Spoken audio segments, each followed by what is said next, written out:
manatili sila na nasa pwesto. Wala silang pakialam sa paghihirap ng mga tao. Manatili sila sa pwesto. Yung wala silang pakialam sa paghihirap ng mga tao. Tapos, ang tao sa Davao, binabaha, nag-swimming sa baha. Tapos, ang mga Duterte, nasa dahig. Oo. Si Baste, mayor ng Davao, nasa dahig. Baha ngayon sa Davao. Yung bagyong Inday Sara, tuloy, bagyong Inday, nagpunta sa Davao. Kinawawa ang Davao. Tapos si Baste, nung nalamang may bagyo, nagpuntang Hague. Ang tanong, sinong walang pakialam sa mga mahihirap na Pilipino? Di ba? Kayo. Sara Duterte, utuin mo na yung bobo mong sarili. Huwag lang kami. Sara Duterte, ang paghihirap ng mga Davaoenyo, wala kayong pake. 51 billion sa Davao, wala na. Ayan, baha ang Davao. Akala ko ba mala Singapore? Baka mala West Philippine Sea. Huwag kami, Sara Duterte. Kayo ang walang pake sa mga Davaoenyo. Nasaan kayo? Asan kumulong nyo? Sa Davao. Pero huwag kayong mag-alala, di ba? Nandyan lang sila, Duterte pa rin daw. Grabe yung payo mo, Sara Duterte. Ikaw naman yung tinatamaan eh. Nasa hindi pa po nakakapag-like, share, subscribe sa ating YouTube channel, kalembangin nyo na po yan. Para naman mag-update po kayo sa lahat po ng mga videos po natin. Tuloy po tayo. Mensahe niyo sa ating mga kababayan sa gitna po ng mga kaguluhan na nangyayari ngayon, especially sa Senate, sa different institution na ginagamit po ng kasalukuyang administrasyon against the opposition. Nakakalungkot yung nangyayari sa ating bayan dahil may problema na nga tayo sa ekonomiya natin. May problema na nga tayo sa ekonomiya natin dahil sa tatay mo noon, di ba? Tatay mo yung nagpasimula niyan eh. Tapos? Dinadagdagan pa ng administrasyon ng problemang politika. Hindi pamumulitika yan. Yung pagnanakaw mo kasi yung tinatrabaho ng administrasyon ngayon. Gusto ng administrasyon maging transparent sa taong bayan na isampal sa taong bayan na ito yung ginastos mong pera. Na hindi para sa'yo. Hindi para sa'yo yan. At saka hindi gulo to. Proseso to. Hindi kanila minumura, hindi kanila inaano dyan. Dinadaan nila sa legal, tamang proseso. Hindi panggugulo yan. Ikaw yung magulo kasi nagbabanta ka. Nagmumura-mura ka. Ayaw mo lang na pag-usapan ka kasi, syempre, tagilid ka ngayon eh. Ikaw ba naman, daming ebidensya laban sa'yo? Sara Duterte. Ano na yan? Ang daming ebidensya laban sa'yo. Paano mo lulusutan yan ngayon? Sige. Kaya huwag mo sabihin ang nanggugulo administrasyon, hindi. Nasa gobyerno sila, ginagawa lang nila yung trabaho nila. Hindi pwedeng magbulag-bulagan yung mga yan. May nakawan sa gobyerno, magbubulag-bulagan, madadamay sila. Kaya ang ginagawa ng Pangulong Bongbong Marcos, umaaksyon. Inaaksyonan kung sino yung mga nagnanakaw. Walang pinipili yan, kakampi man o hindi, basta nagnakaw ka. Diba? Sara Duterte, wag mo nang bibilugin ang utak ng mga Pilipino. Lalo na't high-tech na tayo ngayon. Hindi na. Tanga na lang yung mabubudol mo. Sino yung mabubudol mo? Mga didilis na lang. Kami hindi. Hindi kami mabubudol. Nasa katotohanan kami. Merong pinaglalaban ang gobyernong ito. Yon ay putulin ang korupsyon. Di man po maputo lahat, at least nasimula na po at inuunti-unti na. Diba? Ang kapal-kapal na mukha mo, may papayo-payo ka pa, Sara. Kung sana ay tutukan na lang ng administrasyon yung kanilang trabaho. Ano bang tinututukan ng administrasyon? Trabaho? Okay. Nag-iikot ang Pangulo buong Pilipinas. Tinitingnan anong mga magandang solusyon para umunlad tayo, tinutulungan magsasaka, mangingisda. Oh. Ano pa ba? Pumupunta ng ibang bansa yung Pangulo para may mamumuhunan dito sa ating bansa. Nagtatrabaho, di ba? Para makinabang naman yung mga OFW natin. At syempre, mga Pilipino din. Di ba? Tama, Sara Duterte.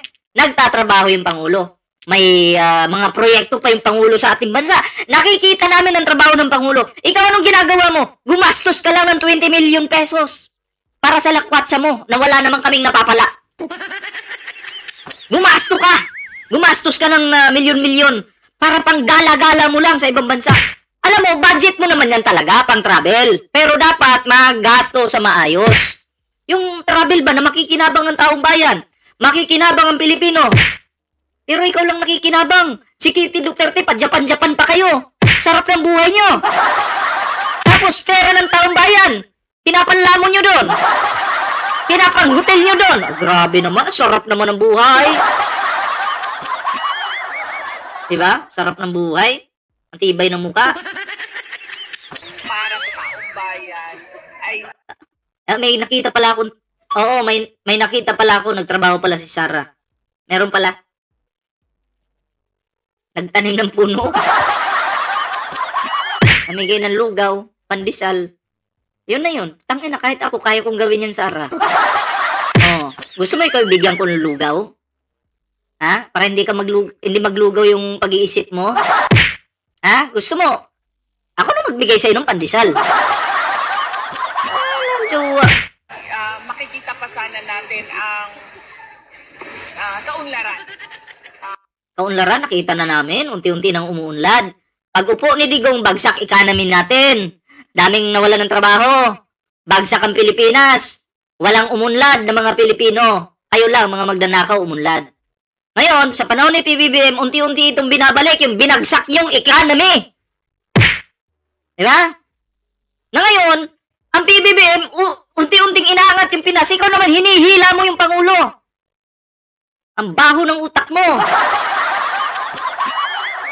Kakahiya ka.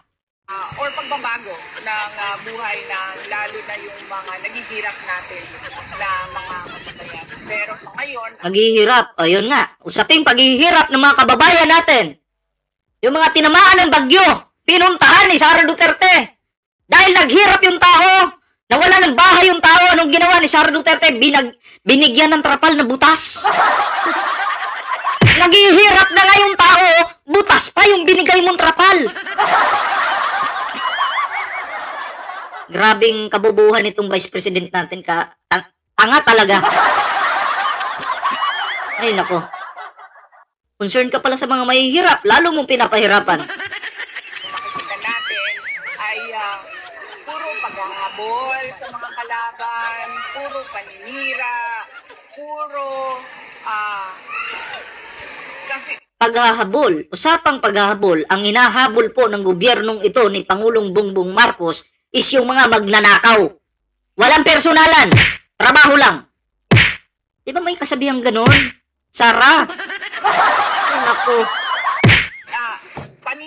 puro paninigurado para sa kanilang sarili at sa kanilang Ludeng. kinabukasan sa Pilipinas. So, ang nakikita mo na ay kung ano yung motibo nila at intent nila ay yung manatili sila na nasa pwesto.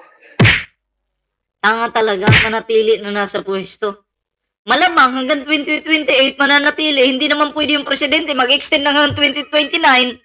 Malamang hanggang 2028 mananatili! Pero ayaw mong manatili yung Pangulo! Bobo ka! Diba? Malamang ang Pangulo hanggang 2028 po yan. Bago siya bumaba sa kanyang pagkapangulo. Diba? Wala namang plano yung Pangulo hanggang 2029. Saan utak nito? Ikaw ang gusto mo, wala pang 2028, bumaba na si PBBM. Yun! Ayaw mo siyang manatili hanggang 2028, atat ka! Grabe. Alam mo, siguro, yung mga sumusuporta ngayon kay Sara Duterte hanggang ngayon, may mga sira sa utak. Oh. May mga sira po sa utak yan. Yung mga paliwanag ni Sara na pang out of the world. Wala silang pakialam sa paghihirap ng mga tao. Motibo nila. Wala silang pakialam sa paghihirap ng mga tao. Pero si PBBM at First Lady Liza Marcos may programang walang gutom kitchen. Walang gutom program.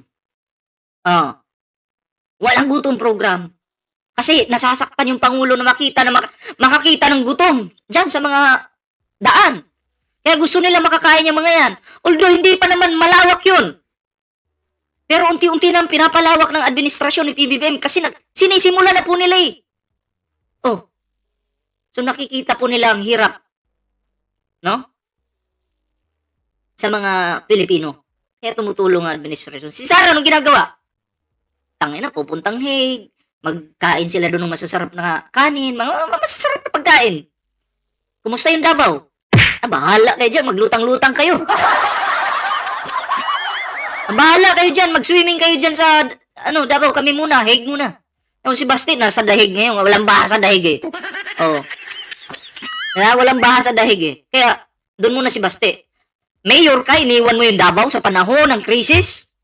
Sa panahon ng baha? Di ba dapat ang mayor, kapag may bagyo, nakahandayan, nandyan sa lugar niya, para in case, anong mga maitutulong niya sa nasasakupan niya, nandyan siya. Pero iniwan niya po. Ang tibay ng mukha ni Sara Duterte talaga, grabe. Hindi ko po masikmura yung kagaspangan ng utak ni Sara Duterte. Sabi ko nga, pareho tayong Dabawenyo, taga Davao, pero ikinakahiya kita. Ha? Ikinakahiya kita, Sara Duterte. Alam mo, hindi ikaw yung dapat maging presidente ng Pilipinas. Diba? Kasi, nakakatakot po magkaroon ng presidenteng boba. Diba? Nakakatakot po magkaroon ng presidenteng walang pakialam sa nararamdaman ng mga mahihirap na Pilipino. Papatayin ka lang, pagbabantaan ka lang! Diba? Ano yun? Hindi sa takot ka para sa sarili mo, no? Yung para na lang. Sa atin lahat. Oh. Para na lang sa atin lahat, mga pre. Anong mangyayari? Ha? So ako, sabi ko, tanga na lang ang susuporta dito. Diba? Tanga na lang. Oh. Alam ko may mga sumusuporta ngayon kay Sara Duterte ng mga vloggers na napipilitan lang. Dahil malaki yung bayad sa kanila ng mga, kung sino man yung nagbayad sa kanila para ipagtanggol si Sara. Napipilitan lang, mukhang kapit na sila sa patalim. Pere. Diba? Pero tayo po, nandito tayo. Kasi kung kailangan natin ng bayad, kakampi po tayo doon. Naku, tiba-tiba tayo doon. Pero hindi po ako masaya. Na iniisip ko ba yung, oo, kikita ka nga ng malaking pera, pero nasisikmura mo bang maging traidor ka sa Pilipinas? Na kahit ikaw na lang nakakaalam sa sarili mo. Na sabi mo, pinagtatanggol ko yung kawatan. Tangina, traidor talaga ako. Isipin mo yun. Kaya mo bang tanggapin yun? Sa sarili mo? Magiging guilty ka. May isip mo, putang ina, ang sama-sama ako talagang tao. Pinagtatanggol ko yung China, yung mga magnanakaw. Nakakatakot po, yung ganun. Diba? Yung Pilipinas, unti-unti nang inaangkin ng China ngayon. Buha ka ng inang China na yan. Sa mga DDS, okay lang daw. Sa China naman daw talaga yan eh. Masisikmura mo yun. Pagtatanggol mo yung kulto, si Kibuloy, putangin na.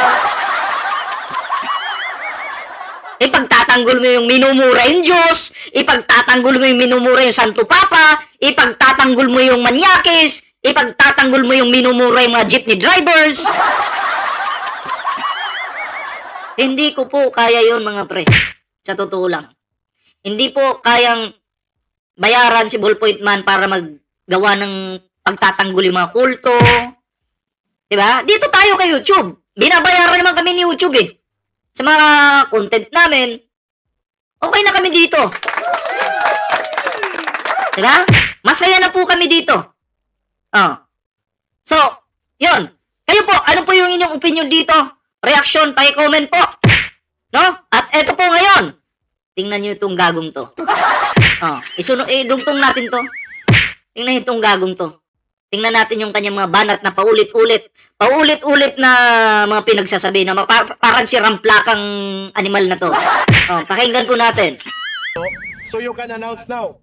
The Marcos government right now is using martial law without declaring martial law. Oh, tingnan nyo yan ha. He's using martial law without declaring martial law. Oh. Diba? Ipin natin. Oh, wag yung burahin ha, wag yung burahin. Oh, sabi niya, he's using martial law without declaring martial law. Pwede po ba yun?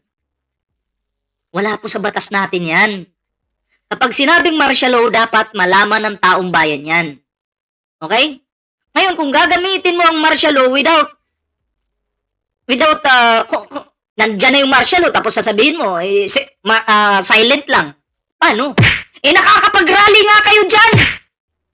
Nakakapag-rally kayo, minumuray niyo yung presidente, pinagbabantaan ninyo. Diba? Susunugin niyo yung Malacanang, may dala-dala kayong lighter. Oh. Kung martial law lang yan, wala na kayo. Tangina, may pinaglagyan na kayo. Marivic Praso, shoutout po ha. Kaya hindi mo pwedeng sabihin silent martial law ngayon kasi nakakagala kayo. Pag sinabing martial law, meron pong tinatawag na ano yan, curfew. Alas 10 pa lang, nasa bahay ka na dapat. Alas 10 ng gabi.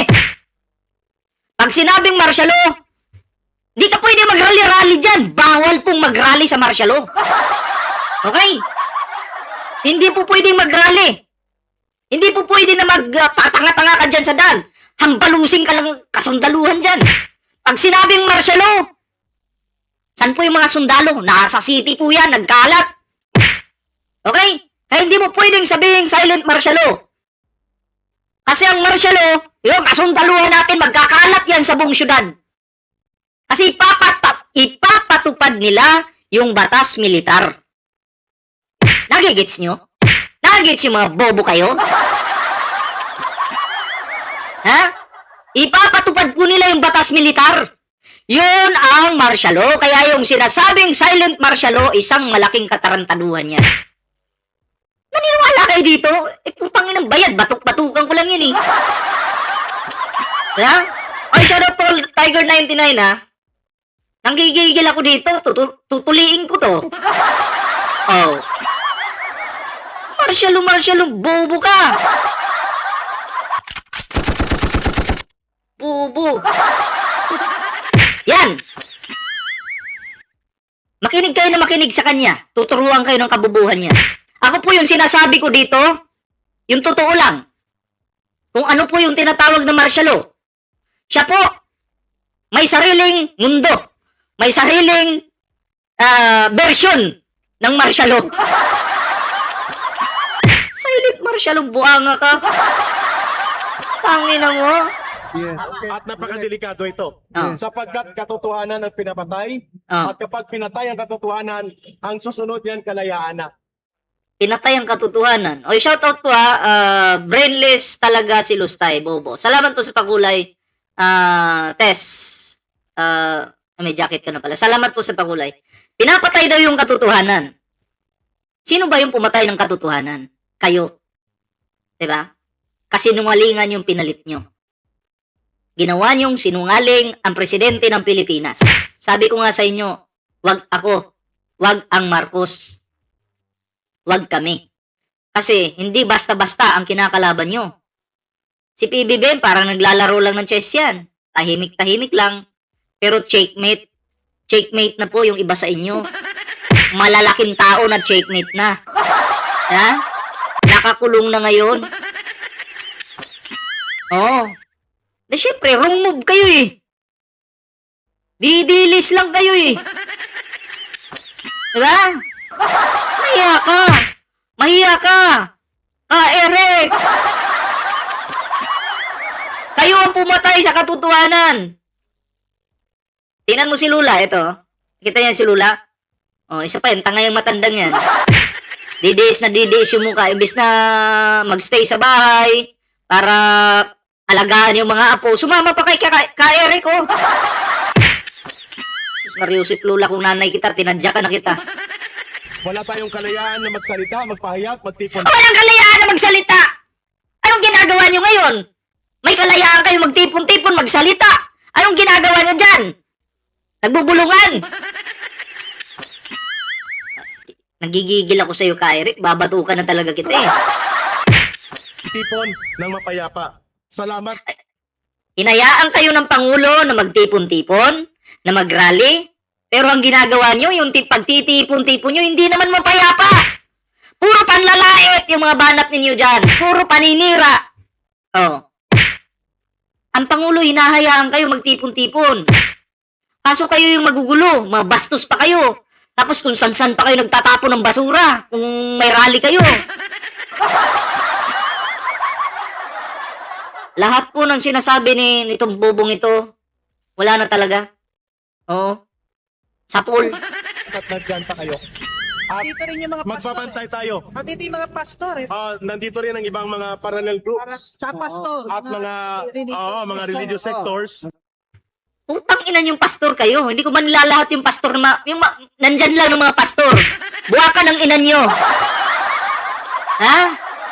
Sumama kayo sa demonyo, imbis magstay lang kayo sa simbahan, ipagdasal yung nangyayari sa bansa, ay sumama pa talaga. Diba? Titibay ng mukha ng pastor. Magkano ba pastor? Magkano ba yung binibigay dito sa mga pastor na to? Aktibo eh. So maya-maya po, huwag niyong tigilan to baka magkaroon ng arestuhan sakaling dumating ang mga 18 or 14 or iba pang mga witnesses kasi ang sabi ni Matibag, they are using usurpation of authority. And illegal ang pagtitipon nito, illegal assembly daw ito. So tingnan natin kung Yan na nga yung sinasabi ko eh. Yan na yung sinasabi ko. Sino ba yung lumalabag sa batas?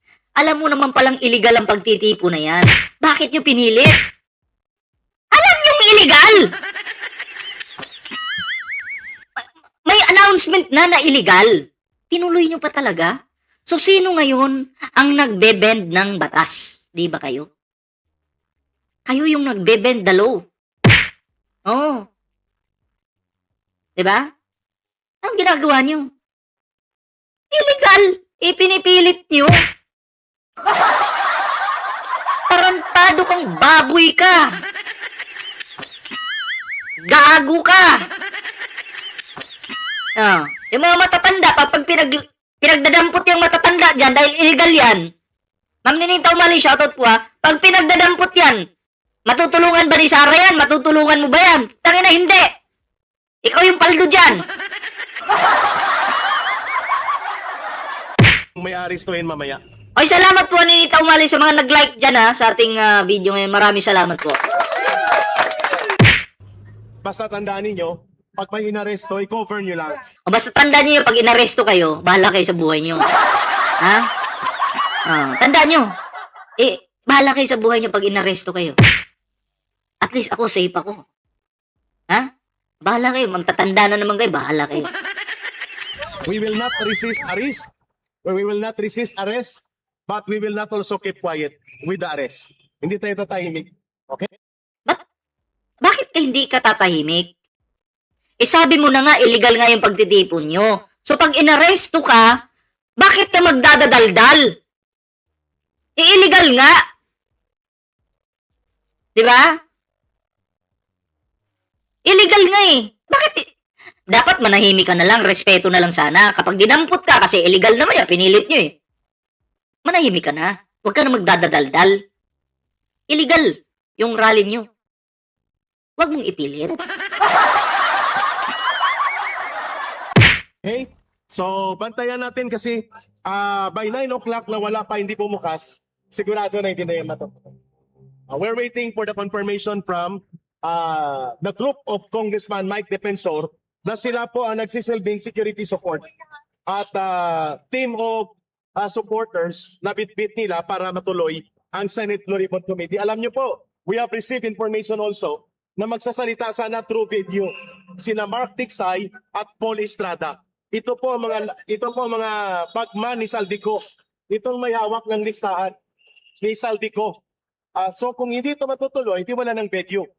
Pero hindi ito matatapos dito. Pwede po na hindi matuloy ngayon, pero bukas pangalawa, doon tayo sa exercise. Doon natin gagawin ang totoong Senate Blue Ribbon Investigation. Yung nagdesisyon ba, yung walang posisyon sa gobyerno? No? Para bang mas matindi pa to sa Prime Minister eh, no? Oh, yung walang kapangyarihan sa gobyerno, siya pa yung mag-desisyon. Ha? Antibay. Sabi, Inday, Sara, laban, kakampi mo ang mga Pilipino. Kakampi mo ang mga tangang, DDS. Hindi yung Pilipino. Lalaban? Paano lalaban? Takot nga umatin sa hearing. Lalaban pa kaya?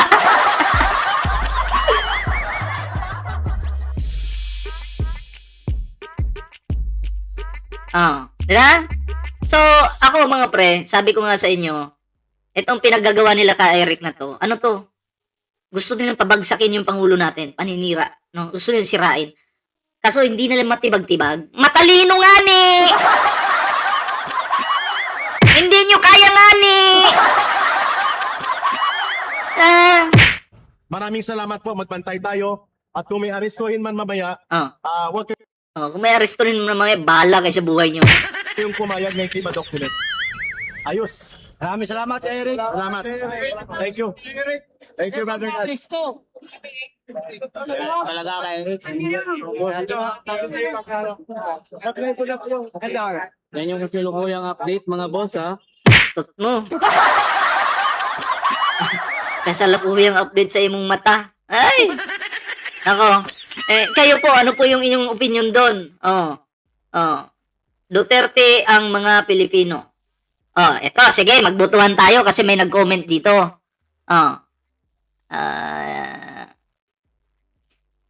Magbutuhan tayo. Kasi sabi ni Kinmar Periela, Duterte daw ang mga Pilipino.